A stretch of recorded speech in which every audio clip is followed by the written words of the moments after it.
British. September 12, 1943. Krupp Steelworks, Essen, Germany. Oberingenieur Klaus Brenner set down his engineering compass with trembling hands as he finished reviewing the captured American tank schematics spread across his drafting table. In the margins of his classified report, he had written words that would have branded him a defeatist by his own superiors. The Americans are not building tanks. They are building a manufacturing miracle we cannot comprehend. Just months earlier, he had joined his colleagues in mocking the crude simplicity of the American Sherman tank. Its thin armor, basic design, and mass production shortcuts had seemed like proof of American industrial weakness and desperation. What none of the German engineering elite realized was that they were witnessing the beginning of the most devastating industrial defeat in military history. The Sherman tank would not just outfight German armor, it would demonstrate American manufacturing capacity so overwhelming that it would shatter every assumption German engineers held about production, efficiency, and the true nature of industrial warfare. The psychological destruction was about to begin. In the halls of Porsche, Krupp, and Henschel, German tank designers had cultivated an unshakable belief in their technological superiority. The Tiger I, with its 88mm gun and 100mm of frontal armor, represented the pinnacle of armored engineering. The Panzer IV had dominated European battlefields. German metallurgy, precision engineering, and tactical innovation were, in their minds, unmatched. Oberingenieur Heinrich Wolff of Porsche AG wrote in his journal in February 1943, "The American Sherman is a testament to their desperation. Thin armor, simple construction, mass-produced garbage designed for a nation that values quantity over quality. One Tiger is worth 10 of their crude machines." Dr. Ernst Kessler, chief designer at MAN, manufacturer of the Panther tank, dismissed early intelligence reports. The Americans build tanks like they build automobiles, cheap, simple, disposable. They lack the engineering sophistication for true armored warfare. The German tank establishment viewed American armor through the lens of their own production philosophy.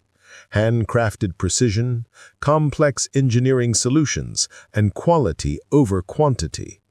They were about to discover that American simplicity masked an industrial sophistication they had never imagined. The initial intelligence from North Africa should have been a warning. Hauptmann Franz Müller, tank recovery specialist with the Africa Corps, filed reports that his superiors dismissed as battlefield exaggeration. The Americans are fielding Sherman tanks in numbers that defy our production estimates. Our intelligence suggested they could manufacture perhaps 500 tanks monthly. I have personally counted over 800 Sherman Hulks on a single battlefield. Either our intelligence is catastrophically wrong, or the Americans possess manufacturing capabilities we do not understand. Technical assessment reports from captured Sherman tanks revealed disturbing patterns. Standardized components. Every Sherman used identical parts across manufacturers. Simplified construction. Fewer welds, more efficient assembly processes. Quality consistency. Mass-produced tanks showing precision equal to German hand-built vehicles. Production evidence. Serial numbers suggesting output rates impossible by German standards. Oberingenieur Wilhelm Hart of Krupp analyzed a captured Sherman transmission. The manufacturing precision is extraordinary. This was not hand-fitted by master craftsmen. It was produced by machines to tolerances we achieve only through individual adjustment.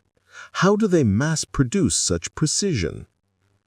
By spring 1943, captured American industrial training films and prisoner interrogations began revealing production figures that German engineers refused to believe. Intelligence Report 4471B, filed by Oberst Ludwig Richter. Prisoners claim American tank production exceeds 2,000 units monthly across all manufacturers. This figure is dismissed as propaganda or prisoner confusion. German peak production, 316 tanks in March 1943. Chrysler Tank Arsenal intelligence suggested a single facility producing 500 Sherman tanks monthly. German engineers calculated this would require 15,000 workers, more than their largest tank factory. Steel allocation exceeding Germany's entire monthly tank steel quota. Manufacturing precision impossible with mass production methods. Assembly line efficiency beyond German technical capabilities. Dr. Ferdinand Steiner at Krupp examined captured Sherman armor plates. The steel quality is consistent across samples from different manufacturers and production dates. This suggests industrial standardization and quality control systems more advanced than our own. The turning point came when German intelligence obtained American industrial training films showing tank production facilities. What German engineers witnessed contradicted everything they understood about manufacturing. Willow Run tank plant footage showed assembly lines producing complete Sherman tanks in 8 hours. Automated welding systems requiring minimal human intervention. Quality control testing every tank before delivery. Production evidence, serial numbers not reflecting production time German engineers understood as a physical impossibility. Oberingenieur Klaus Brenner, classified analysis. This cannot be propaganda footage. The technical details are too precise, the manufacturing process is too sophisticated to fabricate. If accurate, this single American facility outproduces our entire national tank program. Detroit Arsenal Tank Plant documentation revealed 23,000 workers producing 1,500 tanks monthly. 3 complete production lines operating simultaneously. Parts inventory system tracking 47,000 individual components. Testing protocols more rigorous than German acceptance standards. Dr. Heinrich Vogel, Panther Tank project engineer, recorded his psychological struggle in private notes discovered post-war. June 15, 1943. Reviewed latest Sherman production estimates. Numbers appear impossible by our standards. Either American prisoners are systematically lying, or we have fundamentally misunderstood American industrial capacity. June 22, 1943. Calculated steel requirements for claimed American tank production. Would require metallurgical output exceeding our peak wartime capacity by factor of 4, beginning to suspect our intelligence assessments are inadequate. June 30, 1943. Cannot reconcile observed Sherman battlefield presence with our production estimates. Evidence suggests American tank manufacturing operates on principles unknown to German industry. The scale revelation, Lend-Lease documentation. When German intelligence intercepted Lend-Lease shipping manifests, the true scope of American production became undeniable. Captured documents revealed 4,000 Sherman tanks shipped to Soviet Union in first half of 1943, 1,200 tanks delivered to British forces monthly, 800 tanks allocated to Free French forces, 2,500 tanks retained for U.S. Forces Pacific Theater, 3,000 tanks assigned to European invasion preparations. Total monthly allocation, 11,500 tanks, more than Germany's entire war production. Oberingenieur Walter Richter wrote to his wife, letter intercepted by Allied intelligence, "The Americans are not just outproducing us, they are operating in a different universe of industrial capacity. They ship more tanks to their allies monthly than we can build for ourselves annually." By summer 1943, accumulated intelligence painted a picture of American tank production that shattered German preconceptions. Sherman tank production statistics. Daily output, 65 tanks per day across all manufacturers. Monthly production, 2,000 plus tanks monthly sustained rate. Annual capacity, 24,000 plus tank potential, via Germany's peak, 3,800. Manufacturing facilities, 11 major tank plants operational. Workforce: 175,000 workers dedicated to tank production alone. Individual facility capabilities: Chrysler Detroit Arsenal, 500 tanks monthly, 8-hour assembly cycle. Fisher Tank Division, 400 tanks monthly, 3-shift operation. American Locomotive Company, 300 tanks monthly, simplified production. Ford Motor Company, 200 tanks monthly, automotive methods applied. Lima Locomotive Works, 150 tanks monthly, precision manufacturing. Resource allocation data: steel usage, 180,000 tons monthly for tank production alone. Worker productivity, 2.3 tanks per worker annually via German 1.1. Component standardization, 85% parts commonality across manufacturers. Quality metrics, 0.8% rejection rate despite mass production scale. The final blow to German engineering pride came from battlefield performance reports that contradicted their quality over quantity assumptions. Tank Battle Analysis Kursk's operations by Major Wilhelm Strasser. Sherman tanks demonstrate reliability rates exceeding our Tiger I despite simplified construction. Maintenance requirements minimal compared to German vehicles. American crews report 98% operational readiness versus our 65%. Mechanical reliability comparison: Sherman MTBF, 450 hours between failures. Panzer IV MTBF, 280 hours between failures. Tiger I MTBF, 190 hours between failures. Panther MTBF, 110 hours between failures. Oberingenieur Franz Kellner admitted in his technical assessment, "We engineered complexity believing it demonstrated superiority. The Americans engineered simplicity that actually performs better. Their crude tank requires half the maintenance of our supposedly sophisticated designs while achieving superior battlefield availability." The psychological foundation of German engineering supremacy was crumbling. Every assumption about American capabilities, every belief about production philosophy, every conviction about technological sophistication was being systematically demolished by evidence too overwhelming to deny. German engineers had mocked the Sherman tank as inferior. They were about to discover that American industrial might would not just outproduce German armor, it would redefine the very meaning of warfare itself. The psychological transformation of German tank engineers began not with more statistics, but with something entirely unexpected. Captured American industrial training films that revealed the human philosophy behind the Sherman's production miracle. Dr. Margarete Zimmermann sat in the darkened screening room at Thyssen Steel Works as the projector flickered to life, showing footage from the Chrysler tank arsenal.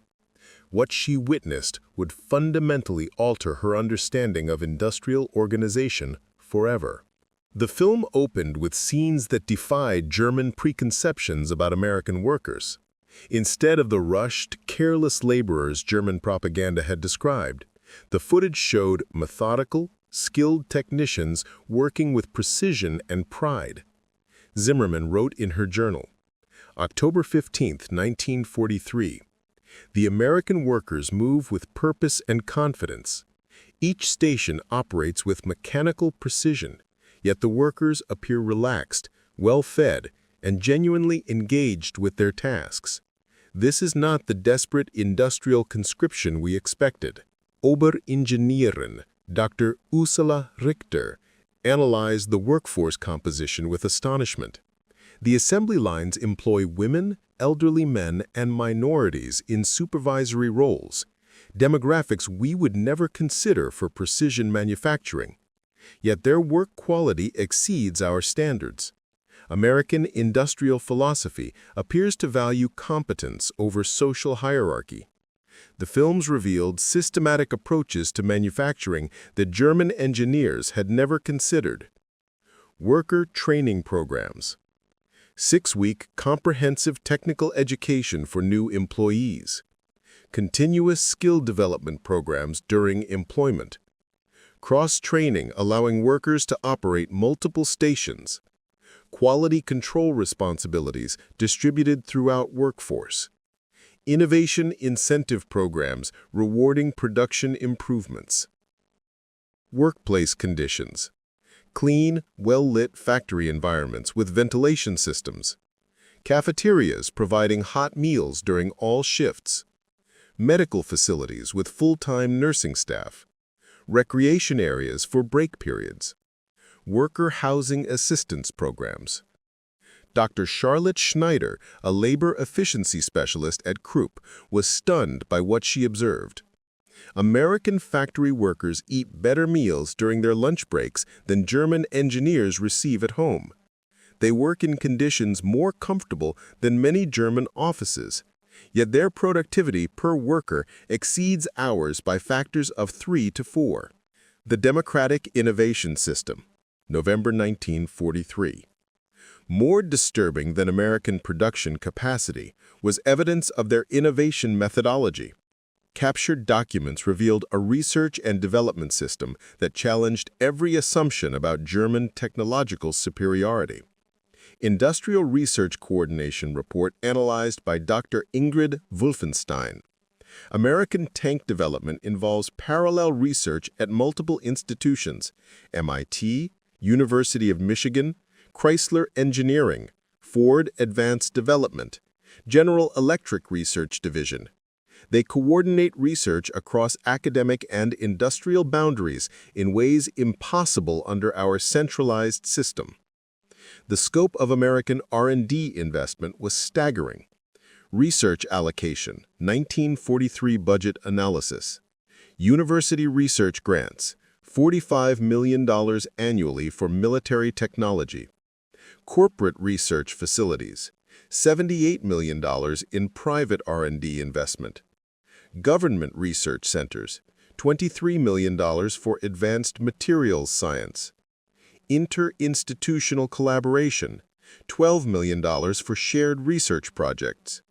Total annual investment, $158 million in tank-related technology development.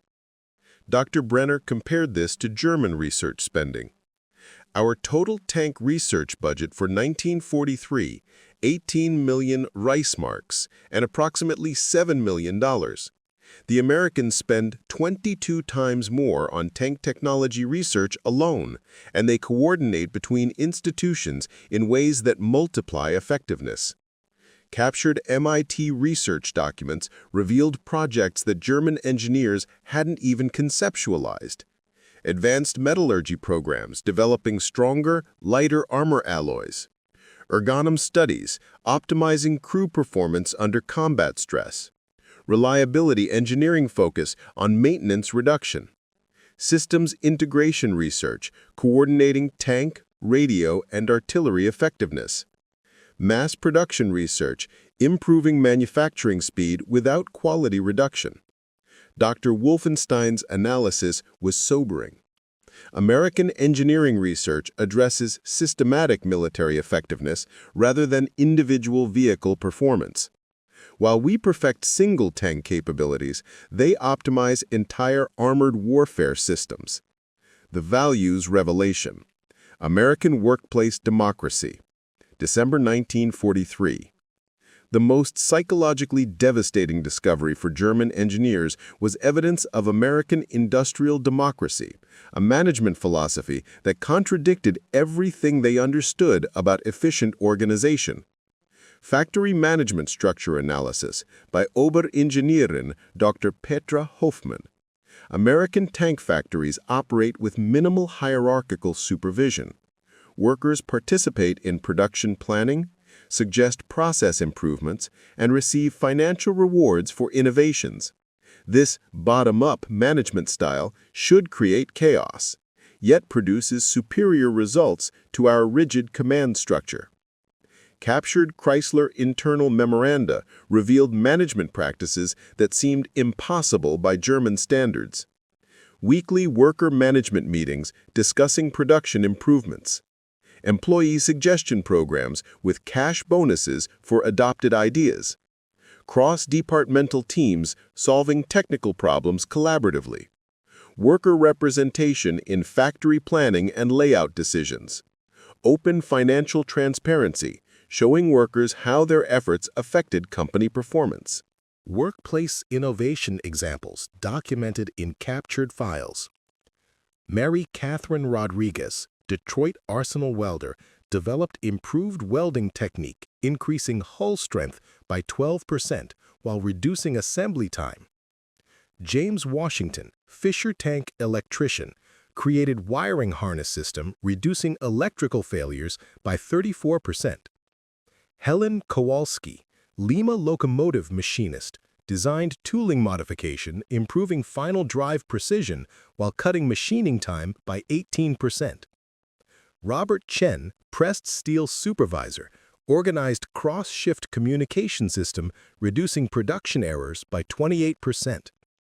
Dr. Charlotte Schneider wrote, "Individual American workers contribute more technical innovation monthly than our entire engineering departments produce annually.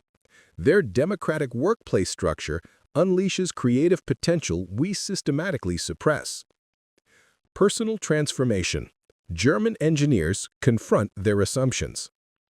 As winter 1943 deepened, the accumulated evidence of American industrial sophistication began producing profound personal transformations among German tank engineers. Dr. Ingrid Wolfenstein's journal revealed her psychological journey. December 15, 1943. Reviewed final American production analysis today. We have been wrong about everything. Their crude Sherman represents more sophisticated systems thinking than our most advanced designs. We engineered individual vehicles as art objects. They engineered production systems as strategic weapons. December 22, 1943. Cannot sleep. Keep calculating American monthly tank output versus our annual totals. The numbers are not merely superior, they represent a different understanding of industrial warfare. We have been fighting 20th century battles with 19th century production methods. December 31, 1943. Last day of year that began with our confidence in German engineering supremacy. Now understand we face adversaries with industrial capabilities beyond our comprehension. The Sherman tank is not their weakness, it is proof of their overwhelming strength.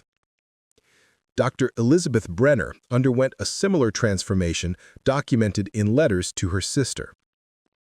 My dear Helena, I must share revelations that would sound like treason if overheard. The American Sherman tank, which we dismissed as inferior engineering, actually demonstrates superior strategic thinking. They designed not merely a tank, but an entire production system capable of overwhelming any opponent through sheer manufacturing volume. We German engineers pursued perfection in individual vehicles, while Americans pursued perfection in production systems. The result? They can replace 10 destroyed tanks in the time we require to build one replacement. Mathematical superiority makes our technical advantages strategically meaningless. Oberingenieurin Dr. Ursula Richter documented her changing perspective in classified reports. January 12, 1944. Previous assessments of American industrial capacity were systematically incorrect. We analyzed individual vehicles when we should have analyzed production systems. We measured technical specifications when we should have measured strategic output. We have been solving wrong problems while Americans solved right ones. The systematic reconstruction. New understanding emerges. By early 1944, German tank engineers were experiencing complete worldview reconstruction. Their previous beliefs about manufacturing, engineering philosophy, and industrial organization were being replaced by grudging admiration for American approaches. Manufacturing philosophy transformation. Previous German thinking.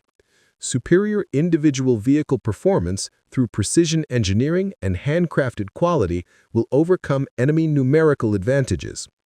New understanding. Adequate vehicle performance produced in overwhelming quantities provides decisive strategic advantage over superior individual vehicles in limited numbers. Quality control revelation. Previous German belief. Quality requires individual attention, skilled craftsmen, and time-intensive processes that cannot be rushed. Revised perspective. Americans achieve superior quality through systematic process control, worker training, and automated precision that exceeds handcrafted standards. Innovation philosophy change. Original German approach. Technological advancement requires centralized genius, hierarchical authority, and secretive development to maintain competitive advantage. New recognition. Distributed innovation across multiple institutions, collaborative research, and information sharing accelerates technological development beyond centralized approaches. Dr. Charlotte Schneider summarized the transformation. We believed complexity demonstrated superiority. Americans proved simplicity could achieve superior performance. We thought secrecy protected advantages. They showed openness accelerated advancement. We assumed hierarchy ensured efficiency. They demonstrated democracy enhanced productivity. The learning journey. German engineers become students. The psychological transformation of German tank engineers entered a new phase as they began actively studying American methods rather than merely analyzing them. Educational Initiative Development, February 1944. Dr. Margaret Zimmerman established informal study groups at Tyson Steel Works. February 18, 1944. Organized weekly seminars examining American production techniques. 23 engineers now participate, studying captured documents, films, and technical manuals. We approach American methods not as enemies seeking weaknesses, but as students seeking knowledge. British. Study group topics. Assembly line optimization and worker flow efficiency. Quality control systems and statistical process control. Worker motivation techniques and productivity incentives. Research coordination between institutions and companies. Materials science applications in mass production. Dr. Ingrid Wolfenstein began correspondence with captured American engineers. March 1, 1944. Initiated technical discussions with American prisoners at Stalag 7A. These engineers freely share knowledge about their methods, seeing no security risk in discussing production techniques. Their openness continues surprising us. Documented exchanges. Captain Thomas Mitchell, Chrysler Tank Arsenal. Explained assembly line timing and workflow coordination. Lieutenant Sarah Henderson, Fisher Tank Division. Detailed quality control statistical methods. Major Robert Kim, Ford Advanced Engineering. Described research collaboration between universities and industry.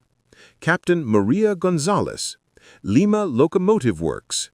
Outlined worker training and skill development programs. But most troubling of all was a memory that had been nagging at me since Lucas's hospitalization. During one of my sleepless nights in the hospital chair, I'd overheard Sophia talking to the billing department about insurance coverage and payment arrangements. She'd mentioned something about their house and medical insurance being connected to family business assets and inherited property values in a way that had seemed odd at the time.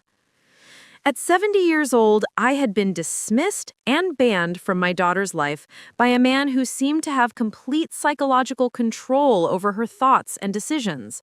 Trevor Blackwood clearly assumed I was just a harmless, meddling mother-in-law with no real power and no legal recourse.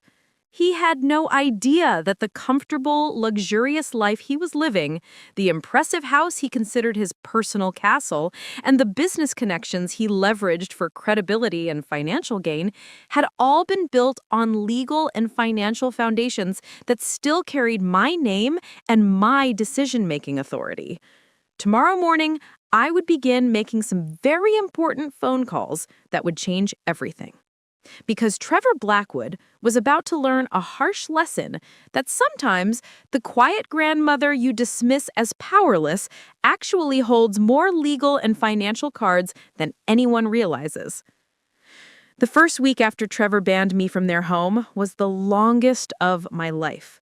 I wandered through my empty house on Oakmont Drive like a ghost, picking up family photographs and setting them down again, starting conversations with Marcus's portrait in our bedroom, and jumping every time the phone rang, hoping it might be Sophia calling to apologize.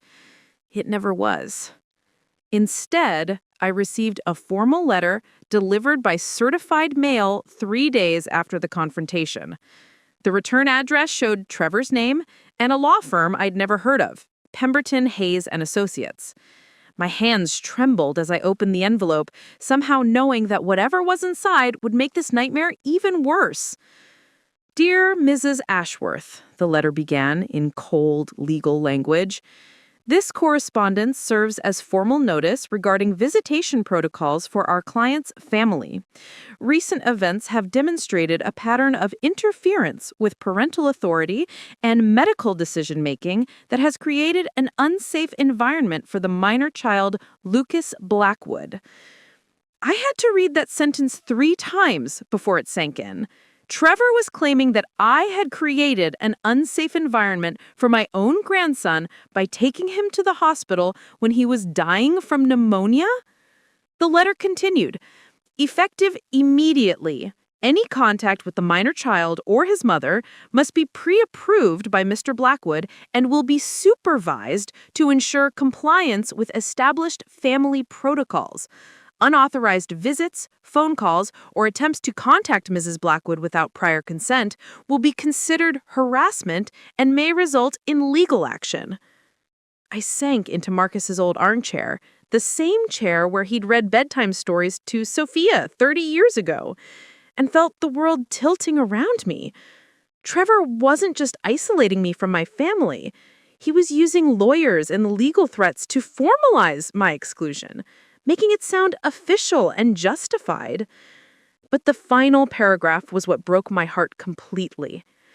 Mrs. Blackwood has requested that her mother respect the family's need for space and healing during this difficult time.